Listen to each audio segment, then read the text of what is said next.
Brexit fishing fury, how French warship was sent to UK port amid Royal Navy threat. Boris Johnson has faced kickback over his threat to deploy Royal Navy warships to patrol UK waters in the event of no deal, but documents unearthed by Express.co.uk reveal France actually sent a gunboat to a UK port over a fishing dispute.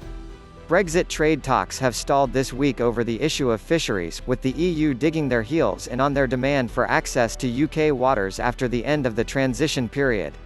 With the deadline fast approaching, the Ministry of Defence confirmed 4 80-metre armed vessels had been placed on standby to guard British waters from EU trawlers on January 1 if no agreement on fishing rights was reached. Mr Johnson's stance was criticised by senior Tories including Tobias Ellwood, Conservative chair of the Commons Defence Committee, who called the threat irresponsible, when attention should be focused on striking a deal. Meanwhile, former EU Commissioner Chris Patten accused the Prime Minister of behaving like an English nationalist. However, several EU countries have been known to use warships in fishing disputes, and France once even sent one of theirs to a UK port unannounced after an incident escalated in 1972.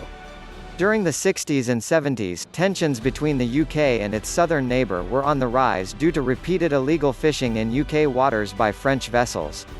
Between 1964 and 1972, 37 French fishing vessels were detained and brought into UK ports, 36 of whom were charged and convicted of illegal fishing in British waters. In 1972, Edward Heath had just agreed for the UK to enter the EEC, but tensions over fishing had reached boiling point. Documents unearthed in the National Archives by Express.co.uk reveal how one particular incident blew up.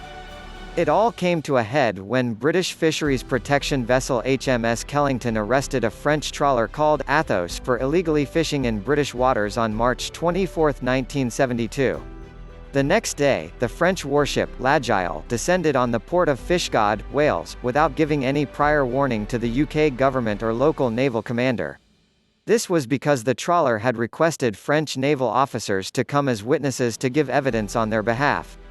The ship, L'Agile, which should have informed the local naval authorities of its intention straight away, instead arrived unannounced as a surprise to not only the local naval commander, but the Ministry of Defence, and the Foreign Office.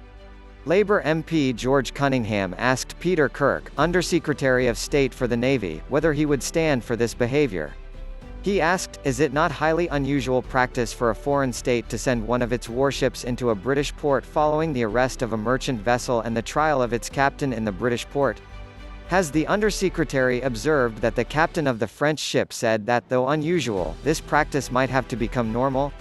Will he arrange with the Foreign Office that the French government is told that whether it becomes normal will be the decision of the British government, not of the French government? Mr. Kirk admitted that it was unusual for the French Navy to arrive unannounced on the UK shore. He replied, the drill for fishery protection vessels like L'Agile is for us to be given an outline program in advance. We are supposed to be given 24 hours notice of a call. This call was rather unusual and unscheduled. We are discussing with the French authorities the circumstances in which notification might be given in the future. While he acknowledged that the French had not followed the agreed rules on this, he noted that there may need to be a review of the current processes, which appear to be too inflexible.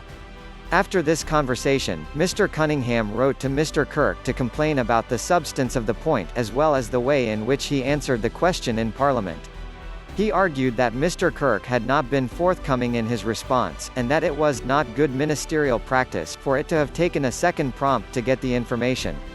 Mr. Kirk responded that he had not meant to be evasive, but that he viewed the French actions as acceptable. However, it was confirmed that L'Agile should have given notice as soon as it knew of its intention to moor at Fishguard. Undersecretary of State for the Foreign Office Anthony Kershaw insisted it was not necessary to make an official protest to the French government about the incident. Meanwhile, the skipper of the French trawler that started the row was found guilty, fined £200 with £30 costs and his catch, valued at £1,500 confiscated. This incident shows that it has always been the case that both the UK and France, among other European nations, use their navies to maintain order in the waters around their countries. It also demonstrates how the French went one step further and actually sent its warship into a British port with no prior warning.